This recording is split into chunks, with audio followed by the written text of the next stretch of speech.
It was the 11th event on the 2024 LIV Golf circuit, and Jon Rahm just snagged a big win at the JCB Golf and Country Club. But what really got people talking wasn't just his victory. It's the fact that the usually composed Spaniard broke down after securing his first win since the 2023 Masters. Despite the emotional moment, it looks like Rahm might be having some serious second thoughts about his move to the Saudi-backed LIV Golf. Golf Digest recently spilled the tea, which was then picked up by Nuclear Golf, revealing that a veteran tour insider has some juicy insights into Rahm's current mindset. Jaime Diaz, a well-known golf writer, didn't hold back. "I am 100% positive," he said. "If Jon could give the money back to the Saudis and return to the tour, he wouldn't hesitate for a second."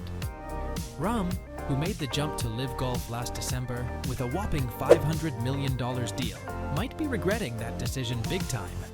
The insider went on to say that Rahm totally miscalculated the impact of his move. Now, there are only 4 times a year when people even care about him playing.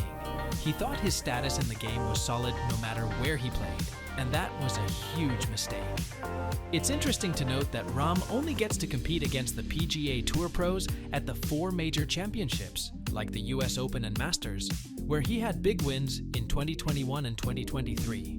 This report comes just a week after Rahm finally clinched his first LIV Golf win in the UK by shooting a 4-under 67 in the final round. He beat out Cameron Smith and Joaquin Niemann, who both tied for second. But now, with this report making the rounds, fans have a lot to say. Rahm's regret has set the golf world buzzing. After he left the PGA Tour in December, Rahm expressed hope for a deal between the PGA Tour and LIV Golf. "I thought I could be the tipping point," he said. "I knew the weight of my decision and the impact it could have. That's why it wasn't an easy choice." Some fans have pointed out that Rahm might have overestimated his influence, with comments like, "I think he thought leaving would spark a merger. That hasn't happened, and seems like he thought he was bigger than the game." Rahm joined the Saudi-backed league in 2023 with a reported $500 million deal, saying the framework agreement early that year had opened the door for him to work with the PIF. "I'm getting paid more to play the same sport and have more time," Rahm said. "That sounds pretty great to me."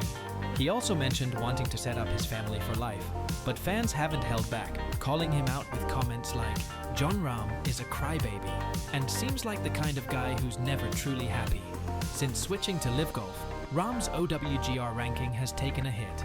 Meanwhile, PGA Tour pros like Scottie Scheffler are killing it in the world rankings, thanks to stellar performances on the tour. Scheffler's 14 top 10 finishes, including 6 victories and an Olympic gold medal, have cemented his spot as one of the best in the world right now. One fan even pointed out Rambo's buyer's remorse is real. He wants to compete with the best week in and week out. "I think seeing Scottie at the top is getting to him, in a good way." Whether or not he's feeling regret, one thing's clear. Jon Rahm is back in top form. Even though he's been in the top 10 all season in LIV Golf, his win in the UK shows he's still got it.